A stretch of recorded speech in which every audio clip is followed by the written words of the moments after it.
Salut et bienvenue sur Feel at Home en France. Aujourd'hui, je te propose d'améliorer ton français en corrigeant ces 10 erreurs que j'entends quasiment tous les jours. Si tu veux passer à la vitesse supérieure et si tu veux vraiment maîtriser le français, je te conseille de regarder cette vidéo jusqu'au bout. Tu es prêt ?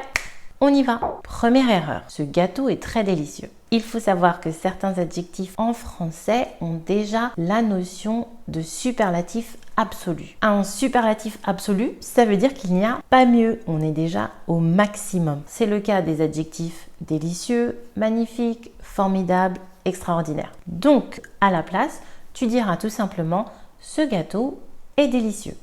Si tu veux vraiment renforcer le fait que c'est délicieux, que c'est très très bon, tu peux par contre utiliser vraiment. Ce gâteau est vraiment délicieux. Numéro 2.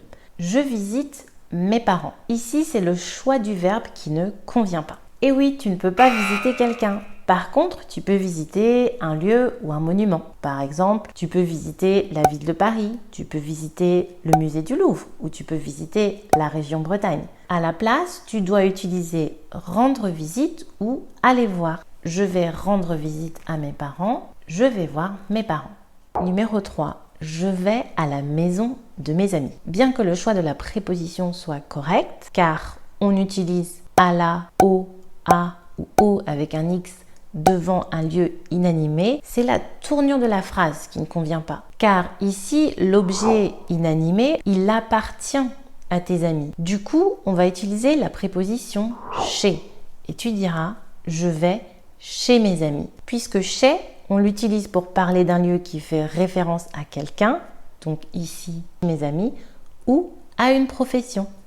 Numéro 4. Nous allons à le parc. La préposition à le n'existe pas en français. À la place, il faudra utiliser la préposition au. Donc tu devras dire nous allons au parc. Si tu as appris quelque chose aujourd'hui, surtout n'hésite pas à me laisser un pouce bleu. Numéro 5. Je sais bien ce quartier. Ah, le verbe savoir et le verbe connaître, ces deux verbes prêtent à confusion. On ne sait pas toujours très bien quand est-ce qu'il faut utiliser l'un ou l'autre. D'ordre général, savoir s'utilise pour parler d'une aptitude ou d'une information. Et en anglais, son équivalent sera to know how to. Alors que le verbe connaître, tu vas l'utiliser pour parler de l'existence de quelqu'un ou de quelque chose. Donc ici, tu devras dire « je connais bien ce quartier ». Je connais l'existence de ce quartier. D'ailleurs, si tu en as marre d'hésiter entre le verbe savoir et le verbe connaître, assure-toi de regarder cette vidéo. Numéro 6. Utiliser c'est très chaud ou c'est très froid lorsque l'on parle du temps et de la météo. Eh bien, c'est une erreur puisque lorsque tu parles de la météo, tu devras utiliser l'expression « il fait ». Il fait très froid, il fait très chaud. C'est très froid ou c'est très chaud, ce sont des expressions que l'on utilise pour parler d'un ressenti ou d'une sensation. Donc une sensation qui est souvent en rapport avec le toucher. Numéro 7. J'ai beaucoup des difficultés à apprendre le français. Lorsque tu parles d'une quantité comme beaucoup, un peu, énormément, tu devras utiliser la préposition de ou des apostrophes devant une voyelle ou un H. Tu ne pourras pas dire des, c'est incorrect. Donc ici, tu devras dire j'ai beaucoup de difficultés à apprendre le français. Numéro 8. J'ai été au restaurant. Lorsque tu exprimes une idée de mouvement, tu dois utiliser le verbe aller. Donc dans ces cas-là, tu devras dire je suis allé au restaurant. J'ai été, le passé composé du verbe être, on l'utilise généralement pour parler d'un état avec des adjectifs. Par exemple, j'ai été extrêmement fatiguée la semaine dernière, donc je ne suis pas allée au cours de yoga.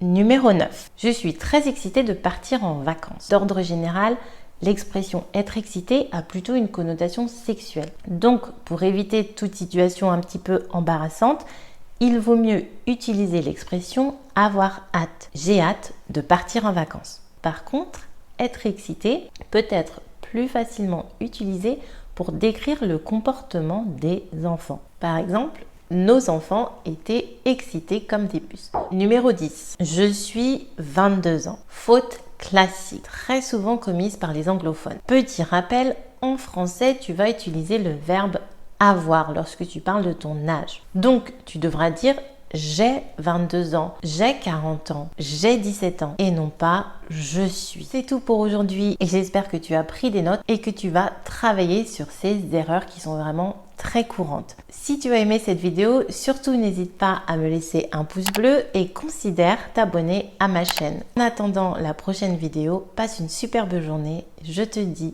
à très bientôt. Kenavo!